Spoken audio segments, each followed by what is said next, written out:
नमस्कार, मी अमृता आकाश. आरोग्यम धनसंपदामध्ये आपलं स्वागत. आज आपण लॅसिक या विषयावर माहिती घेणार आहोत आणि आपल्याला मार्गदर्शन करण्यासाठी आपल्या सोबत आहेत राघवेंद्र अनिल बोरगावकर. डॉक्टर, कार्यक्रमात आपलं स्वागत करते. नमस्कार. विषयाला आपण सुरुवात करणार आहोत त्याआधी आपण डॉक्टरांची ओळख करून घेऊयात. डॉक्टर राघवेंद्र बोरगावकर हे कार्निया आणि मोतीबिंदू तज्ज्ञ आहेत. त्यांनी doctor DY. Patil medical college कोल्हापूरमधून MBBS आणि अरविंद आय हॉस्पिटल मदुराई इथून DNP नेत्ररोगचं शिक्षण पूर्ण केलेलं आहे. अरविंद नेत्र रुग्णालय कोइंबतूर इथून त्यांना कार्नियामध्ये फेलोशिप देखील मिळालेली आहे. डॉक्टर राघवेंद्र यांना या क्षेत्रात 13 वर्षांचा प्रदीर्घ अनुभव असून त्यांनी अनेक लोकांना डोळ्याच्या आजारातून यशस्वीरित्या बरं केलेलं आहे. ते पुण्याच्या प्रसिद्ध हॉस्पिटल KKI इन्स्टिट्यूट इथे असोसिएट कन्सल्टंट कार्निया आणि लॅसिक विशेष तज्ज्ञ म्हणून कार्यरत आहेत. तर डॉक्टर, आज आपण खास करून डोळे आणि त्या वेगवेगळ्या आजारांविषयी बोलणार आहोत. सगळ्यात आधी तर रिफ्रॅक्टिव्ह एरर म्हणजे नेमकं काय आणि डोळ्याचा आपला नंबर वाढल्यानंतर त्याचेही काही प्रकार असतात का, यापासून सुरुवात करूया. काय सांगाल? मानवी डोळा म्हणजे कॅमेराच असतो. ज्या प्रकारे कॅमेऱ्यामध्ये इमेज कॅप्चर केली जाते आणि ती कॅमेऱ्याच्या मागच्या फिल्ममध्ये पडते, तर अशाच प्रकारे डोळ्यामध्ये पण इमेज कॅप्चर केली जाते आणि ती डोळ्याच्या मागच्या पडद्यावरती म्हणजे रेटिनावरती पडते आणि त्याचं परसेप्शन ब्रेनमध्ये होतं. तर जेव्हा डोळ्याची लांबी ही जास्त असते त्याला आपण मायोपिया म्हणतो. तर या प्रकारामध्ये वस्तूंची इमेज ही रेटिनावरती पडत नाही तर रेटिनाच्या पुढच्या भागामध्ये पडते. तर अशा वेळेस आपण कॉन्केव्ह लेन्स वापरतो, ज्याला आपण मायनस लेन्स म्हणतो. तर यामध्ये रेटिनाची इमेज कॉन्केव्ह लेन्सद्वारे वस्तूंची इमेज ही कॉन्केव्ह लेन्सद्वारे रेटिनावरती पडण्यास मदत होते. हायपरमेट्रोपिया म्हणजे डोळ्याची लांबी ही कमी असते. तर या आजारांमध्ये वस्तूंची इमेज ही एक्झॅक्टली रेटिनावरती पडत नाही तर ती रेटिनाच्या मागच्या भागावरती पडते. तर अशा केसेसमध्ये आपण कॉन्व्हेक्स लेन्स वापरतो, ज्याला आपण प्लस लेन्सेस म्हणतो.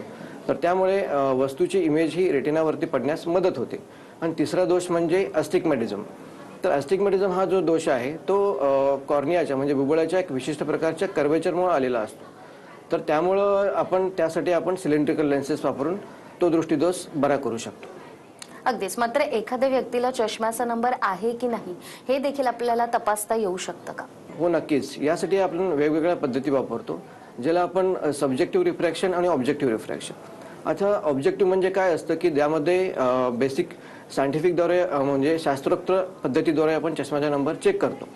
तर या पद्धतीमध्ये आपण लेन्स वापरतो. त्या लेन्सद्वारे चष्म्याचा नंबर किती आहे हा तपासतो आणि त्यापेक्षाही पुढे जाऊन आपण लेटेस्ट टेक्नॉलॉजीमध्ये आलेले जे मशीन्स आहेत तर मशीनद्वारे आपण चष्म्याचा नंबर चेक करू शकतो, ज्याला आपण म्हणतो की ऑटो रिफ्रॅक्टोमीटर. तर त्याद्वारे आपल्याला चष्म्याचा नंबर डायरेक्टली तपासता येतो. परंतु आपण विशिष्ट प्रकारे वर्गीकरण करायचं झालं तर वयाच्या 3 वर्षाच्या अगोदर जेव्हा आपल्याला चष्म्याचा नंबर चेक करायचा असतो किंवा दृष्टीदोष चेक करायचा असतो तर अशा केसेसमध्ये आपण हे जे इन्स्ट्रुमेंट्स आहेत ते आपण वापरू शकत नाही. तर ह्याचा रोल मेनली पॅरेंट्सद्वारे केला जातो. म्हणजे आई किंवा वडील आपण बाळाला टॉर्च लाईटद्वारे बाळाची विजन चेक करू शकतो किंवा विशिष्ट प्रकारचे ऑब्जेक्ट वापरून त्याची विजन चेक करू शकतो. त्यानंतर 3 ते 5 वयोगटामध्ये जेव्हा वेगवेगळ्या प्रकारच्या वस्तूंची ओळख मुलाला व्हायला लागते तर त्यावेळेस आपण पिक्चर चार्ट वापरून त्याची विजन चेक करू शकतो. किंवा 5 वर्षानंतर जेव्हा मूल ABCD वाचायला लागतं किंवा 1 2 3 4 वाचायला लागतं तर अशा वेळेस आपण त्यांना वेगवेगळ्या प्रकारचे विजन चार्ट दाखवून त्यांची विजन चेक करू शकतो. किंवा काही लोकांना वाचता येत नाही तर त्यांच्यासाठी खास करून डॉट चार्ट, C चार्ट अशा वेगवेगळ्या प्रकारचे चार्ट असतात. त्या चार्टद्वारे आपण त्यांची विजन चेक करू शकतो. तर हे जे आहे ते सब्जेक्टिव्ह मेथड आहे. तर ऑब्जेक्टिव्ह मेथडमध्ये नक्कीच आपल्याला मशीनच्याद्वारे नंबर चेक करायची गरज असते. अगदीच. जसं तुम्ही आता म्हणालात की चष्म्याचा नंबर हा वेगवेगळ्या कारणामुळे वाढू शकतो, चष्मा आपल्याला लागू शकतो, मग त्यावर विविध जे उपचार होतात ते उपचार कोणते? तर या उपचार पद्धतीसाठी आपण दोन प्रकारे वर्गीकरण करू शकतो. पहिला जो क्लास आहे त्यामध्ये आपण टेम्पररी मेथड म्हणजे तात्पुरत्या पद्धती आणि दुसरा जो क्लास आहे तो परमनंट म्हणजे कायमस्वरूपीच्या उपचार पद्धती. तर तात्पुरत्या पद्धतीमध्ये आपण काय करतो की ज्या आपण लहान वयामध्ये वापरतो तर डेफिनेटली त्याच्यामध्ये चष्म्याचा नंबर किंवा चष्मा वापरणे आणि कॉन्टॅक्ट लेन्स वापरणे. की चष्मा तुम्ही काढला तर डेफिनेटली तुमची जी विजन आहे ती अगोदरची जी विजन आहे ती असणार आहे. तर त्यामुळे त्याला आपण टेम्पररी मेथड म्हणतो. तर जेव्हा या सगळ्या मेथड आहे ते आपण 19 ते 20 वयापर्यंतच वापरू शकतो. ह्याचं कारण असं आहे की आपल्या ज्या प्रकारे आपल्या शरीराची वाढ होत असते त्या प्रकारे आपल्या डोळ्याची पण वाढ होत असते. त्यामुळे तुमचा चष्म्याचा नंबर वयाच्या 20 पर्यंत वाढत जातो आणि त्यानंतर तो स्टेबल होतो. तर या कारणामुळेच टेम्पररी मेथड या वयाच्या 20 पर्यंत वापरायच्या असतात आणि वयाच्या 20 नंतर तुम्ही परमनंट मेथड ज्या की शस्त्रक्रियेद्वारे म्हणजेच लॅसिक सर्जरीद्वारे तुम्ही चष्म्याचा नंबर परमनंटली बरा करू शकता. अगदी जसं तुम्ही आता म्हणालात की रिफ्रॅक्टिव्ह शस्त्रक्रिया ही केली जाते, तर ही शस्त्रक्रिया नेमक्या कोणकोणत्या कारणासाठी होते? तर रिफ्रॅक्टिव्ह सर्जरी म्हणजेच आपण काय करतो की रिफ्रॅक्टिव्ह सर्जरी आपण रिफ्रॅक्टिव्ह ऑर्गन्स बघितले डोळ्यामधले की कॉर्निया म्हणजे बुबुळ आणि लेन्स. तर रिफ्रॅक्टिव्ह सर्जरी पण आपण त्याच ऑर्गनवरती म्हणजे त्याच अवयवांवरती करतो, कॉर्नियावरती आणि लेन्सद्वारे. असे दोन प्रकारे आपण ह्याचं क्लासिफिकेशन करू शकतो. कॉर्निया म्हणजे बुबुळ. तर या जेव्हा आपण कॉर्नियावरती सर्जरी करतो त्याचे दोन क्लासिफिकेशन आपण करू शकतो. फ्लॅपद्वारे म्हणजे एक कॉर्नियावरती एक प्रकारचा विशिष्ट प्रकारचा फ्लॅप तयार केला जातो, त्यानंतर तो फ्लॅप उचलला जातो आणि त्याच्यावरती लेझर केलं जातं. तर ही झाली फ्लॅप सर्जरी. किंवा आपण काही वेळेस विदाऊट फ्लॅप पण सर्जरी करू शकतो. तर त्या सर्जरीला आपण स्माईल सर्जरी असे म्हणू शकतो. हे झालं कॉर्नियावरती होणाऱ्या सर्जरीज. आणि जेव्हा कॉर्नियावरती आपण फ्लॅपद्वारे सर्जरी करू शकत नाही किंवा ती कॉन्ट्राइंडिकेटेड असते, त्यावेळेस आपण लेन्सची सर्जरी करू शकतो. त्यामध्ये बेसिकली इंट्राऑक्युलर कॉन्टॅक्ट लेन्स आणि lens extraction with intraocular contact lens, intraocular lens implantation, या दोन प्रकारच्या सर्जरी केल्या जातात. ज्यावेळेस कॉर्नियाचा थिकनेस हा कमी असतो किंवा कॉर्नियाचा कर्वेचर खूप स्टीप असतो किंवा खूप रुंद असतो, तर अशा केसेसमध्ये आपण फ्लॅप घेऊ शकत नाही. तर या केसेसमध्ये आपण इंट्राऑक्युलर कॉन्टॅक्ट लेन्स किंवा ICL सर्जरी असे ही विशिष्ट प्रकारची सर्जरी आपण करू शकतो. जेव्हा डोळ्याच्या आतमधल्या स्पेसेस खूप कमी असतात किंवा आपल्या डोळ्यामध्ये जी नॅचरल लेन्स असते ती खूप जाड असते, तर अशा केसेसमध्ये आपण जी नॅचरल लेन्स असते त्याचं एक्स्ट्रॅक्शन किंवा ती काढून टाकतो, जशी मोतीबिंदू शस्त्रक्रियेमध्ये केले जाते. आणि तुमच्या डोळ्यामध्ये जी पॉवर असते त्या पॉवरची लेन्स इम्प्लांट केली जाते. तर अशा वेगवेगळ्या प्रकारच्या सर्जरी असतात. अगदी जसं तुम्ही आता म्हणालात की डोळ्यांचे वेगवेगळे आजार आणि त्यानुसार मग शस्त्रक्रिया ठरवली जाते, तर या वेगवेगळ्या शस्त्रक्रियांमध्ये जो फरक आहे तो तुम्ही कसा सांगाल? आणि त्याचबरोबर शस्त्रक्रिया करण्यासाठी काही निकष असतात का, याबद्दलही काय सांगाल?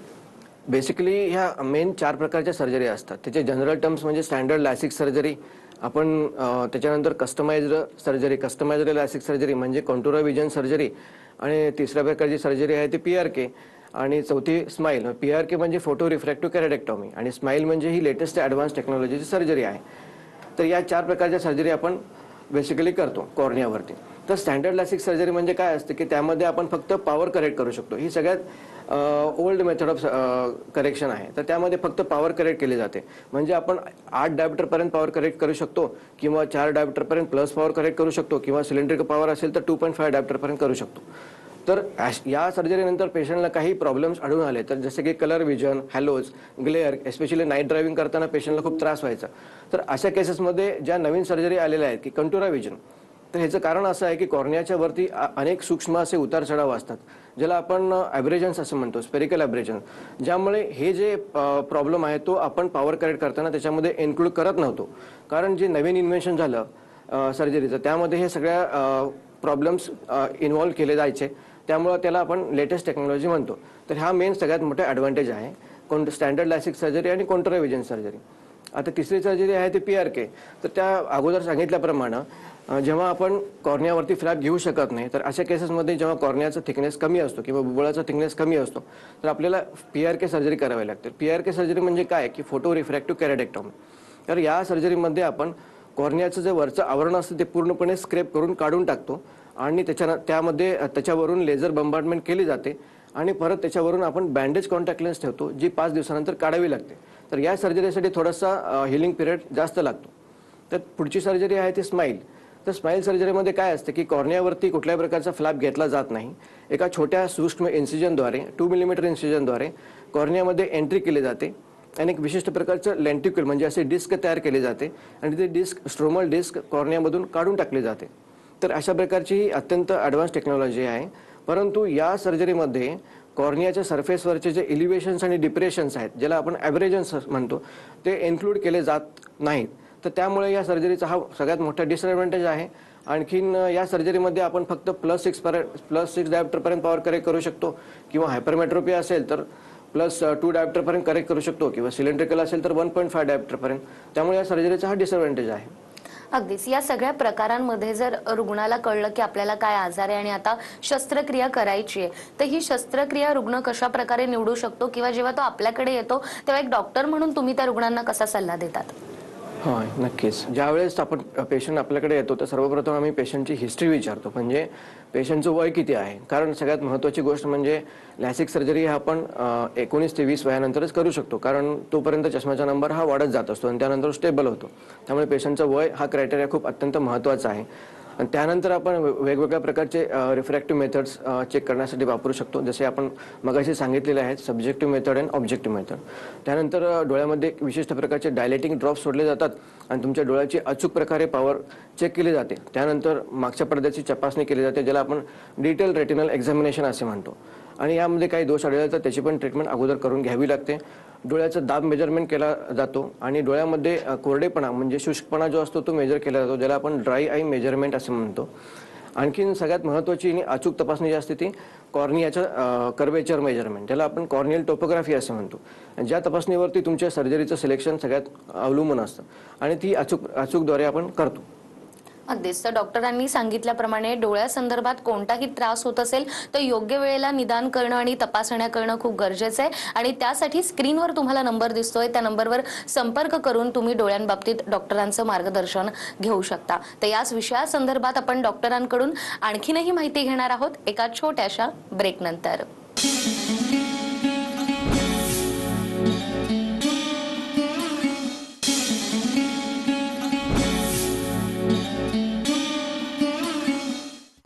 ब्रेकनंतर पुन्हा एकदा आरोग्यम धनसंपदामध्ये आपलं स्वागत. डॉक्टर, डोळ्यांच्या बाबतीत वेगवेगळे आजार आणि त्यावर होणाऱ्या शस्त्रक्रियांविषयी तुम्ही सांगितलं.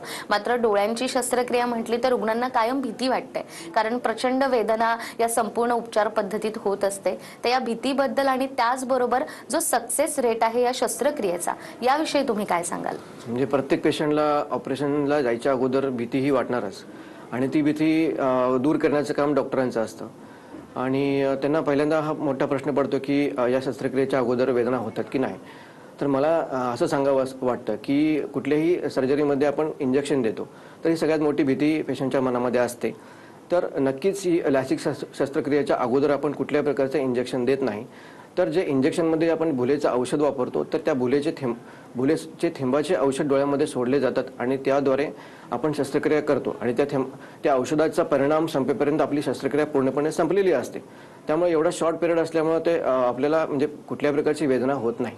मला सगळ्यांना रुग्णांना सांगण्यास इतका आनंद वाटतो, म्हणजे सगळ्यांना सांगण्यास इतका आनंद वाटतो की लॅसिक सर्जरीचा जो सक्सेस रेट आहे तो 90%च्या वरती आहे, म्हणजे 92 to 98%. आणखीन हा सक्सेस रेट आहे जसजसे ॲडव्हान्स टेक्नॉलॉजी येत गेल्या लॅसिक सर्जरीमध्ये. पूर्वी आपण स्टँडर्ड लॅसिक सर्जरी करत होतो, तर आता त्यामुळे पेशंटला काही प्रॉब्लेमला फेस करावं लागायचं, जसे की ग्लेअर अँड हॅलोज. आणि जी लेटेस्ट टेक्नॉलॉजी आहे कंटुरा, तर त्यामुळे सक्सेस रेट हे ऑलमोस्ट 98% झालेले आहेत. ही अत्यंत आनंदाची गोष्ट आहे. अगदीच. त्यामुळे सक्सेस रेट बद्दल तुम्ही सांगितलं. मात्र सर्जरी म्हटली तर त्यात काही संभाव्य धोके देखील असतात. तर या धोक्यांविषयी काय सांगाल? आणि त्याचबरोबर सर्जरी ही वेदनारहित आहे हे तर तुम्ही म्हटलं, मात्र किती वेळ लागतो या सर्जरीला आणि त्याचे देखील काही टप्पे असतात का? आता सर्जरीचा ॲक्च्युली टायमिंग जर बघायला गेलं तर यामध्ये जे आपण लेझर वापरतो त्याला आपण एक्झिमर लेझर असं नाव देतो. तर एक्झिमर लेझर काय करतं की ते तुमच्या डोळ्यावरचं म्हणजे कॉर्नियामधलं स्ट्रोमल टिश्यू पूर्णपणे मेल्ट करून टाकतो, त्यामुळे तुमचा नंबर कमी होतो. तर ॲक्च्युली जे लेझरचं टायमिंग आहे ते फक्त 1 ते 2 मिनिटाचं असतं, म्हणजे सर्जरीचा पिरियड 1 ते 2 मिनिटाचाच झाला. परंतु त्या सर्जरीच्या अगोदर आपल्याला जे काही प्रिपरेशन करावं लागतं, ज्यामध्ये आपल्याला पेशंटच्या डोळ्यामध्ये ॲनेस्थेटिक ड्रॉप्स सोडावे लागतात. त्यानंतर आपल्याला कॉर्नियावरती फ्लॅप तयार करावा लागतो. हे एक प्रकारचं प्रिपरेशनच आपण म्हणू शकतो. तर तो फ्लॅप तयार केल्यानंतर आपल्याला वरून लेझर बंबार्डमेंट केलं जातं. त्याच्यासाठी ॲक्च्युली आपल्याला 1 ते 2 मिनिटं लागतो. लेझर बंबार्डमेंट केल्यानंतर आपण तो फ्लॅप पुन्हा रिपोजिट केला जातो. आणखीन अशाच प्रकारची प्रोसिजर ही दुसऱ्या डोळ्यामध्ये केली जाते. सेम प्रोसिजर झाल्यानंतर आपण काय करतो की पेशंटच्या डोळ्यामध्ये अँटीबायोटिक ड्रॉप्स सोडतो आणि त्यानंतर पेशंटला चष्मा घालायला देतो. चष्मा घातल्यानंतर जो पेशंट बाहेर येतो ऑपरेशन थिएटरच्या, तर हा सगळा पूर्ण टाईम कॅल्क्युलेट केला तर अंदाजे आपण ह्याला 15 ते 20 मिनिटं म्हणू शकतो. तर हा सगळा पूर्ण सर्जरीचे टायमिंग आहे. तर हे सगळे स्टेप्स आहेत. तर त्यामुळं नक्कीच या सर्जरीसाठी इतका शॉर्ट टाईम लागतो आपल्याला. अगदीच. जसं तुम्ही शस्त्रक्रियेचा संपूर्ण टप्पा सांगितला, मात्र शस्त्रक्रिया झाल्यानंतर रुग्णांना रिकवर होण्यासाठी किंवा दृष्टी स्पष्ट येण्यासाठी किती वेळ लागतो आणि त्याचबरोबर रुग्णांनी नेमकी काळजी कशी घ्यावी? शस्त्रक्रिया म्हणले की नक्कीच आपल्याला वाटते की आता माझी सर्जरी झालेली आहे आणि पुढं मला किती दिवसांनी दिसेल किंवा किती वेळाने दिसेल. तर नक्कीच ज्यावेळेस मला हे इथं सांगण्यामध्ये इतका आनंद वाटतोय की जेव्हा आपण शस्त्रक्रिया करतो आणि पेशंट ऑपरेशन थिएटरच्या बाहेर येतो तर त्यावेळेस त्याला थोडंसं डोळ्यामध्ये टोचल्यासारखं जाणवेल किंवा पाणी आल्यासारखं वाटेल, तेही फक्त 5 ते 10 मिनिटासाठी. परंतु नक्कीच पहिल्या तासानंतरच पेशंटला त्यांची विजन पूर्णपणे रिकव्हरी झालेली असेल. चष्मा जे ऑपरेशनच्या अगोदर तुम्हाला चष्म्याने पूर्णपणे दिसायचं तेच तुम्हाला बिना चष्म्याचं दिसेल. तर हे साधारणतः 1 ते 2 तासामध्येच तुमची विजन पूर्णपणे रिकव्हरी झालेली असेल. अगदीच. मात्र डॉक्टर, काही केसेसमध्ये असंही होतं का की आता शस्त्रक्रिया झाली आहे मात्र तरीही रुग्णाचा जो चष्म्याचा नंबर आहे तो पुन्हा आलेला आहे, तर त्यासाठी परत काय करावं लागतं? तर इथे मला तुम्हाला या शस्त्रक्रियेमुळे होणारे कॉम्प्लिकेशन्स म्हणजे संभाव्य धोके हे याबद्दल मी तुम्हाला एक्सप्लेन करू शकतो. तर इथे तुम्हाला फ्लॅपद्वारे होणारे कॉम्प्लिकेशन्स आणि चष्म्याचा नंबर पुन्हा येणारे कॉम्प्लिकेशन्स हे 2 प्रकारचे कॉम्प्लिकेशन्स असतात. तर फ्लॅपद्वारे होणारे कॉम्प्लिकेशन्स आपण इमिजिएटली मॅनेज करू शकतो. आणखीन चष्म्याचा नंबर येण्याची ही जी प्रोसेस आहे त्याला आपण पोस्ट लॅसिक रिग्रेशन म्हणतो. तर हे पोस्ट लॅसिक रिग्रेशन म्हणजे तुम्हाला काही वेळेस 0.5 नंबर येऊ शकतो, पण अशा केसेसमध्ये तुम्हाला नक्कीच चष्म्याचा नंबर वापरायची गरज नसते. पण काही केसेसमध्ये तुम्हाला -1 पर्यंत येऊ शकतो किंवा त्याच्यापेक्षा पण जास्त येऊ शकतो. तर अशा केसेसमध्ये आपण पुन्हा एकदा लॅसिक सर्जरी करू शकतो. त्याला लॅसिक रिएन्हान्समेंट किंवा रिलॅसिक सर्जरी म्हणतात. तर नक्कीच ही सेम प्रोसिजर आहे. तर ह्याच्यामध्ये कुठल्याही प्रकारची भीती मनामध्ये बाळगायची गरज नाही. तर आणखीन एक कॉम्प्लिकेशन जे आहे ते पोस्ट लॅसिक इक्टॅझिया. तर म्हणजे आपल्या बुबुळाचा वक्रीयपणा ऑपरेशननंतर वाढत जातो. तर हे जे कॉम्प्लिकेशन आहे ते पूर्णपणे लॅसिक सर्जरीच्या अगोदरची आपण तपासणी करतो, ज्याला आपण प्री लॅसिक वर्कअप किंवा चाचण्या म्हणतो, त्याच्यावरती आहे. तर आपण जर समजा कॉर्नियल टोपोग्राफी एकदम अचूक पद्धतीद्वारे जर केली तर हे कॉम्प्लिकेशन येणारे जे कॉम्प्लिकेशन होत असतं ते ऑलमोस्ट 0% असतं. अगदीच. आणि मगाशीच तुम्ही कंटुरा पद्धतीविषयी देखील बोललात आणि या उपचार पद्धतीची मागणी देखील तितक्याच प्रमाणात आहे, तर याविषयी तुम्ही काय सांगाल? अर्थातच हे कंटुरा विजन ही सगळ्यात लेटेस्ट टेक्नॉलॉजी आहे. तर ज्यावेळेस आपल्याला पूर्वी म्हणजे लॅसिक सर्जरीची आपण हिस्ट्री बघितली तर त्यावेळेस काय व्हायचं की जेव्हा 1990 साली लॅसिक सर्जरी चालू झाली तेव्हा ती सगळ्यात पहिला स्टँडर्ड लॅसिक सर्जरी आपण त्याला म्हणू शकतो. त्यामध्ये आपण फक्त पॉवर करेक्ट करू शकत होतो. पण मगाशी सांगितल्याप्रमाणे जे बाकीचे जे प्रॉब्लेम्स पेशंटला राहायचे की कॉर्नियल ॲब्रेजन्स, तर हे प्रॉब्लेम्स पेशंटला फेस करावे लागायचे. तर ते करेक्ट करणं खूप गरजेचं होतं. म्हणून ते प्रॉब्लेम आपण त्या नवीन जे लेटेस्ट टेक्नॉलॉजी आहे त्यामध्ये ते ॲड करतो. तर त्यालाच आपण कॉन्टुरा विजन म्हणतो. तर अर्थात हे मला स्पष्ट करण्यासाठी असं सांगावं लागेल की कॉन्टूर म्हणजे काय असते की आपण एखाद्या सरफेसचं कॉन्टूर जेव्हा कन्सिडर करतो तो कॉर्नियाचं कर्वेचर, तिथं आपल्याला कॉर्नियाचं कर्वेचर कन्सिडर करावा लागतो. आणि ज्या कॉर्नियाच्या कर्वेचरमध्ये वेगवेगळ्या प्रकारचे इलिव्हेशन्स आणि डिप्रेशन्स असतात, याची मेजरमेंट कॉर्नियाच्या टोपोग्राफीमध्ये केली जाते. ही मेजरमेंट पूर्णपणे मशीनमध्ये तो डाटा पूर्णपणे मशीनमध्ये पाठवला जातो आणि तुमची जी पॉवर आणि ॲब्रेजन्स हे टोटल कॅल्क्युलेशन त्यामध्ये इन्क्लूड केले जातात. हे सगळं मॅथमॅटिकल कॅल्क्युलेशन आहे, ज्याला आपण कॉन्टुरा विजन सर्जरी म्हणतो. अर्थातच ही विजन ह्याला दुसरं नाव आहे सुपर विजन म्हणजे ईगल्स विजन. म्हणजे कुठल्याही व्यक्तीला 6x6 विजन जरी आली तर ती जी त्यामध्ये शार्पनेस ऑफ विजन हा प्रकार असतो. म्हणजे क्वालिटी ऑफ विजन ही नक्कीच त्याला भेटत नाही. तरी ह्या सगळ्या प्रॉब्लेम सॉल्व्ह करण्यासाठी जी नवीन सर्जरी आलेली आहे त्याला आपण कॉन्टुरा विजन सर्जरी असे म्हणतो. अगदीच. या उपचार पद्धतीबद्दल तर आम्हाला कळलं, मात्र अनेकदा ब्लेडलेस सर्जरीलाही तितकंच महत्त्व दिलं जातं आणि ही सर्जरी झाल्यानंतर देखील नजरेवर त्याचा किती परिणाम होऊ शकतो याबद्दलही काय सांगाल? मगाशी तुम्हाला मी एक्सप्लेन केलं की ज्यावेळेस आपण लॅसिक सर्जरी करतो म्हणजे काय करतो ॲक्च्युली की लॅसिक सर्जरीमध्ये आपण जो लेझर वापरतो एक्झामिनर लेझर, तो एक्झामिनर लेझर हा त्यातला मेन घटक आहे. तर त्या एक्झामिनर लेझरद्वारे आपण कॉर्नियावरती असणारा स्ट्रोमा पूर्णपणे मेल्ट किंवा वितळून टाकतो, ज्यामुळे तुमचा नंबर कमी होतो. तर तुमची जी विजन यायची शक्यता किंवा जी विजन यायची पॉसिबिलिटी आहे ते एक्झॅक्टली त्या सर्जरीमध्ये वापरणाऱ्या लेझरवरती असते. जेव्हा तुम्ही फ्लॅप घेता तर हा जो पार्ट आहे तो लेझरचा रोल नाही आहे. हा जो पार्ट आहे तो लेझरच्या अगोदर येणाऱ्या प्रिपरेशनचा रोल आहे. तर त्यामुळे डेफिनेटली असं मला सांगावं असं वाटतं की फ्लॅपमध्ये घेणाऱ्या पद्धती आहेत ते नक्कीच त्या विजनवरती डिपेंड नाही आहे. अगदीच. डोळ्यांच्या बाबतीत डोळ्यांना होणारे वेगवेगळे आजार आणि त्यावर होणारे उपचार याविषयी तुम्ही सांगतायत आणि गेल्या अनेक वर्षांपासून तुम्ही या क्षेत्रामध्ये कार्यरत आहात. नावाजलेल्या KKI इन्स्टिट्यूटमध्ये तुम्ही खरं तर काम करत आहात. तर याविषयीच मला जाणून घ्यायचं आहे की आपल्या इथे कोणत्या सर्जऱ्या होतात किंवा कोणकोणत्या प्रकारच्या चाचण्या देखील होत असतात? तर यामध्ये ज्या चाचण्या आपण मगाशी बघितल्या, बेसिक आय टेस्ट ज्यामध्ये रिफ्रॅक्शन आपण करतो किंवा डोळ्यामध्ये वेगवेगळ्या प्रकारचे ड्रॉप्स वापरून एकदम अचूक पद्धतीने तुमच्या चष्म्याचा नंबर चेक केला जातो. त्यानंतर रेटिनल एक्झामिनेशन केलं जातं. या सगळ्या प्रकारच्या तपासणी आमच्याकडे आहेत. आणखीन त्यानंतर ज्या लेटेस्ट टेक्नॉलॉजी म्हणजे आपण मशीनद्वारे चष्म्याचा नंबर काढतो, तर याही प्रकारच्या तपासणी आमच्याकडे पूर्णपणे केल्या जातात. आणखीन कॉर्नियाची टोपोग्राफी म्हणजे कॉर्नियाचा जो कर्वेचर आपण मेजर करतो, तर तेही लेटेस्ट मशीन आमच्याकडे आहे. ड्राय आय मेजरमेंट करण्यासाठी आपण वेगवेगळ्या प्रकारच्या पद्धती वापरतो आणि त्यासाठी आपण मेबोमेनोग्राफी म्हणून एक वेगळ्या प्रकारचं मशीन आहे, ज्या मशीनमध्ये आपण डोळ्यामधल्या जे आपले पापण्या असतात त्यामधले जे ऑइल ग्लँड्स असतात, त्या ऑइल ग्लँड्समध्ये असणाऱ्या ऑइलचं प्रमाण आपण मेजरमेंट करणं खूप महत्त्वाचं असतं. ज्यावरती आपल्या ड्राय आय नावाचा प्रॉब्लेम आहे तो डिपेंड असतो, म्हणजे त्यावरती अवलंबून असतो. तर हे लेटेस्ट मशीन आमच्याकडं आहे. आणखीन आमच्याकडं कॉन्ट्युरल विजन ही सर्जरी केली जाते. तर ज्यामध्ये जे आताच मगाशी सांगितल्याप्रमाणे कॉन्ट्युरल विजन हे नक्कीच पेशंटला फायदेशीर ठरतं. आमच्याकडे स्टँडर्ड लॅसिक सर्जरी पण केली जाते, आणखीन कॉन्ट्युरल विजन सर्जरी पण केली जाते, आणखीन PRK पण सर्जरी केली जाते. या वेगवेगळ्या प्रकारच्या सर्जरी केल्या जातात. जेव्हा कॉर्नियामध्ये तुम्ही सर्जरी करू शकत नाही किंवा फ्लॅप घेऊ शकत नाही, तर ICL सर्जरी केली जाते. जेव्हा पेशंटचे पॉवर खूप जास्त असते, तर ही सर्जरी आमच्याकडे केली जाते. अगदी जसं तुम्ही सांगितलं, डोळ्यांच्या वेगवेगळ्या आजारांवर अत्याधुनिक पद्धतीने आपल्याकडे उपचार होतात आणि याच उपचार पद्धतीबद्दल आज तुम्ही आम्हाला इतकी महत्त्वाची माहिती दिली. आपले खूप खूप आभार. धन्यवाद. त्याचबरोबर आरोग्यम धनसंपदामध्ये वेळ झाली आहे इथेच थांबण्याची. पुन्हा भेटूया नव्या विषयासह. तोपर्यंत नमस्कार.